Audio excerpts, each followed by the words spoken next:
Hello guys, আসসালামু আলাইকুম। সবাইকে রমজান মোবারক। আজকে আমরা ইফতারি আইটেম নিয়ে এসেছি আপনাদের দেখানোর জন্য। এখানে কাঁঠাল চপ আমরা রেখেছি কেটে, তারপর এখন ভেজে নেব। এটা তেলে এক একটা করে দিতে হবে, বেশি দিলে সেটা নষ্ট হয়ে যাবে। এক একটা করে আমরা দিচ্ছি। এখন ভাজা এটা শেষ হয়ে গিয়েছে। তারপর এখন আমরা এটা ভাজা উঠিয়ে নিচ্ছি।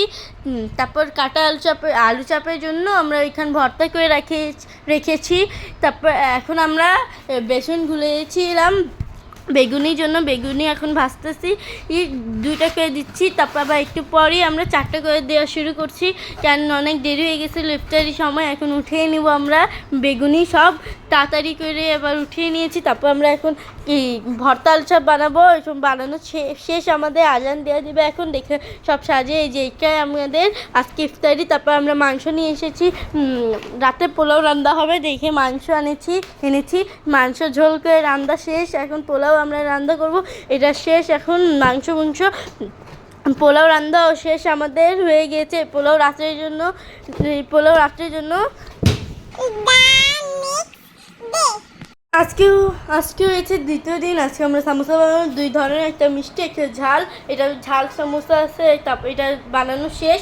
এখন আমরা মিষ্টি সামোসার জন্য নারকেল নিয়েছি, নারকেল চিনি থেকে ভেজে নিয়েছি, চিনি দিয়ে ভেজে নিয়েছি চুলায়। এখন হয়ে গেছে এটা ভাজা শেষ। তারপর এখানে রুটির ভিতরে দিয়ে নিয়েছি।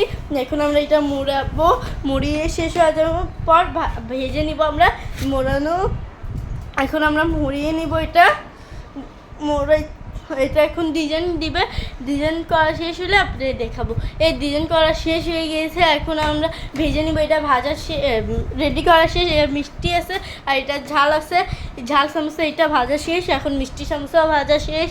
মাংস কোফতার জন্য আমরা মাংস নিয়েছি, কোফতা রেডি করা শেষ হয়ে গিয়েছে। এখন কোফতা রান্না শেষ রাতের জন্য। এই ভিডিও আজকে এতটুকুই ছিল। আপনাদের ভালো লাগলে লাইক কমেন্ট সাবস্ক্রাইব করে দিন। এই ভিডিও আজকে এতটুকুই ছিল। বাই।